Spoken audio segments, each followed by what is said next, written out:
Chad Hasty Show, News Talk, KFYO. Thank you very much for tuning in today. We go back to the phones, and joining us this morning, Republican strategist Matt Mackowiak. Matt, good morning. How are you today? I'm doing great, Chad. Good morning. Good morning, and there's a lot to get into. Obviously, we've got the impeachment hearings continuing today. Matt, do you get the impression that most of the American people just don't care about these impeachment hearings that are taking place? Yeah, we haven't seen, solid evidence that there's tremendous public interest. That said, there's tremendous national media interest. Yeah.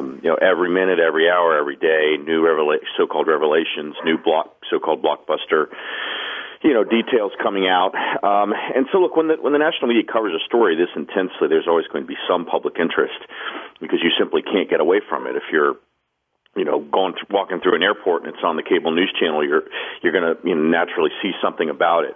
But here's what we haven't seen through the first week, and we're just now beginning the second week of the public hearing phase. But we've not seen public opinion move in any meaningful direction, really in either direction through the first week. Now, I do think that the stakes this week are higher, particularly since you have Ambassador to the EU, Gordon Sondland, whose role and statements have really been under some scrutiny over the last few days.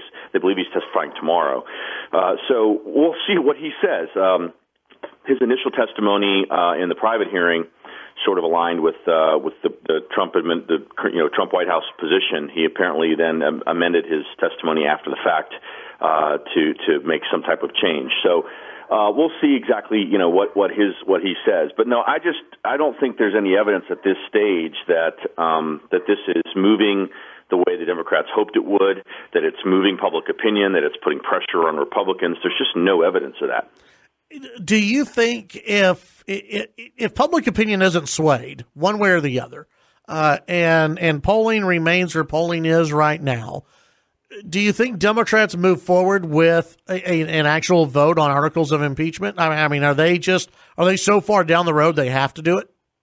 Yeah, I think they're committed at this point. I think from their perspective, they feel like they have enough information to take that vote. Now, we'll see. I think the fact that you didn't have even one Republican vote in favor of the impeachment inquiry, I believe that's a sign that you're not going to have one Republican vote in favor of impeachment, because the inquiry vote was the easier vote to vote yes on. You can always say, look, I want to learn more, I want to learn the facts, and then ultimately you could have voted against impeachment and said, yeah, there wasn't enough there. And then you're kind of in a middle position. And if you're in a swing district, or you're a moderate member or something like that, that might be a defensible position. But you didn't have any Republicans vote in favor of the inquiry. And to me, that's a sign that they're not going to do that, that they're not going to ultimately vote on impeachment. I think the Democrats are going to impeach him. I think they'll do it before Christmas.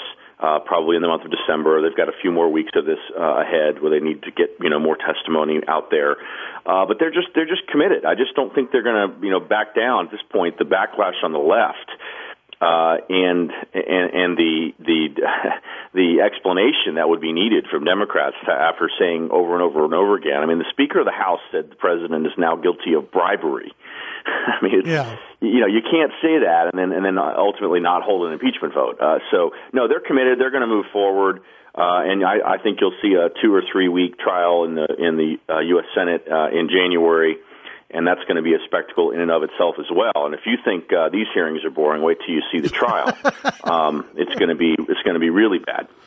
Visiting with Matt Mackowiak here on the Chad Hasty Show. Let's talk about the Democrat 2020 race. The field, Matt, it shrinks and then it expands.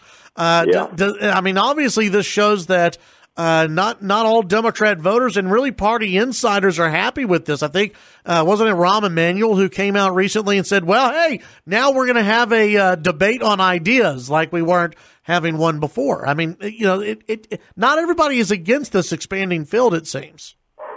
Yeah, no, there's definitely some concern, among Democratic Party officials that they may be blowing this opportunity to nominate someone who can beat Trump. I think there's real concern about Warren, about her views, about how far left she is. And that's why you're seeing Deval Patrick, announce a late bid.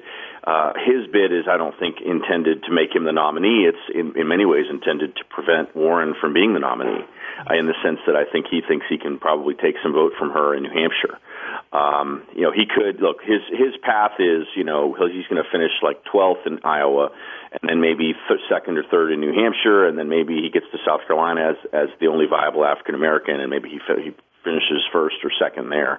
But he's not all that serious of a candidate getting in this late. Bloomberg is interesting in the sense that we've never had someone skip the first 4 states and then spend $100 million on Super Tuesday. I mean, that's never been tried. Usually you can't survive the first 4 states to get to Super Tuesday if you ignore them or if you perform poorly. And so, predictions about how Bloomberg will do, I think, are risky because it isn't, kind of a scenario we've never seen before, an unprecedented scenario. But look, there is real apprehension about the state of the Democratic field.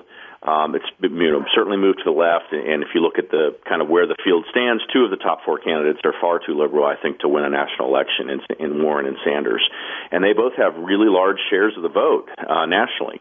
And I think there's concern that Biden is too weak to ultimately win the nomination. Yeah. And that's a big part of why I think Bloomberg is moving in that direction. He thinks, Biden is too weak to win the primary, and Warren is too weak to win the general. And so when you add all that together in a combination with the questions around Medicare for all, and whether that's a losing proposition with the broad electorate, Democrats, I think, do have a lot of concern right now. They think this is a winnable election. I think it's crucial that they beat Trump. They don't really know kind of what the pathway forward is, and that's part of why I think you're seeing South Bend, Indiana Mayor Pete Buttigieg rise. He is, not as extreme, but he's, kind of a fresh face. He's very articulate and intelligent and impressive in a lot of ways. But he's also not really had much scrutiny, and you're going to see that start this week. And I think he's going to be on defense quite a bit at the next debate, which is tomorrow night in Atlanta. I was going to ask you about him and the debates that happen tomorrow night. What are your expectations overall for tomorrow night? Yeah, look, I think desperation is going to be pretty high because I think this will be the last debate for some of these individuals.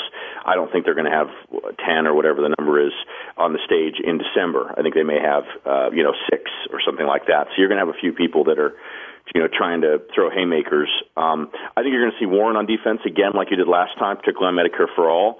Her position is starting to become a little bit confused in terms of what she's really saying, what she really proposes, how she's going to pay for it. There's some fuzzy math there that her opponents have called out. As I said, I think Buttigieg is really going to be on defense on kind of his background, particularly on policing in South Bend. He has some questions to answer there. He has almost no black support anywhere in the country. I mean, it's remarkable how little African American support he has, given that he's one of the top 4 candidates and now is leading in Iowa, according to the latest Des Moines Register poll. So yeah, we'll see. I think it's going to be, I kind of think these debates are interesting because they're strategic, choices for all these candidates to make. On the other hand, it's 2.5 hours of far left ideology, and it's a little more than I can handle. But look, I forget who was talking about this yesterday. I think it was on CNBC in the morning.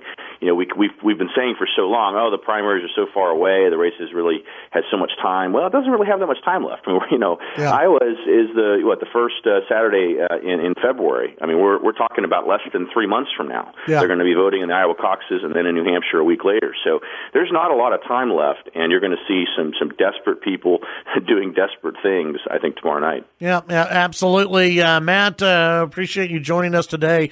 Tell folks about your morning newsletter and also your podcast. Thanks. Yeah, the newsletter is called Must Read Texas. We take all the top news from around the state, put it in one clean, easy-to-read email, and deliver it to over 3,000 inboxes in Texas every weekday morning by 9 a.m. You can sign up for a free 1-week trial at mustreadtexas.com. The podcast is called Mac on Politics. It's available in the iTunes Store, on Google Play, on Stitcher, and on Spotify. Top newsmakers talking about politics. It's a great podcast. Hope you'll check it out. All right. Very good, Matt. As always, we appreciate your time. Thanks, Chad. Take care. That's Matt Mackowiak here on the Chad Hasty Show, News Talk KFYO.